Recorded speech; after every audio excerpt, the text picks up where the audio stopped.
Hi అండి, అందరికీ నమస్తే. మా శ్రీ సాయిలక్ష్మి బొటిక్ అండి. ఇది కస్టమైజ్డ్ ఫ్రాక్ అండి. కస్టమర్ ఒకళ్ళు ఆర్డర్ ఇచ్చారండి. చాలా బాగుంది చూడండి. జార్జిట్ అండి, pure quality.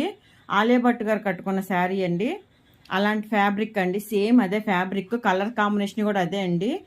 3 metres, 4 metres, 5 metres bits అండి. వాటితో ఇలా స్టిచ్ చేశానండి. మీటర్ కాస్ట్ వచ్చి ఓన్లీ 55 రూపీసే అండి. చాలా బాగా వచ్చింది చూడండి. గీర 3 స్టెప్స్ పెట్టాను చూడండి. ఫ్రాకు ప్రిల్స్ కూడా అలా పెట్టాను చూడండి. బాడీ దగ్గర కూడా యాడ్ చేశాను ప్రిల్స్ ఇలాగా. కొంచెం బాడీ దగ్గర కూడా పైకి వస్తాయండి, లోపలికి కాదు, పైనే వస్తాయండి ప్రిల్స్. చాలా బాగుంది ఫ్రాక్ అయితే. ఎవరికైనా కావాలన్నా కస్టమైజ్ చేయమన్నా చేస్తామండి, ఫ్యాబ్రిక్ పంపమన్నా పంపుతామండి. మా వీడియో నచ్చినట్టయితే లైక్ చేయండి, షేర్ చేయండి, కామెంట్ చేయండి. చాలా ఉన్నాయండి మెటీరియల్స్. ఇవే కాకుండా ఇంకా చాలా ఉన్నాయండి. వీడియో కాల్ ఆప్షన్ కూడా ఉందండి. అందరికీ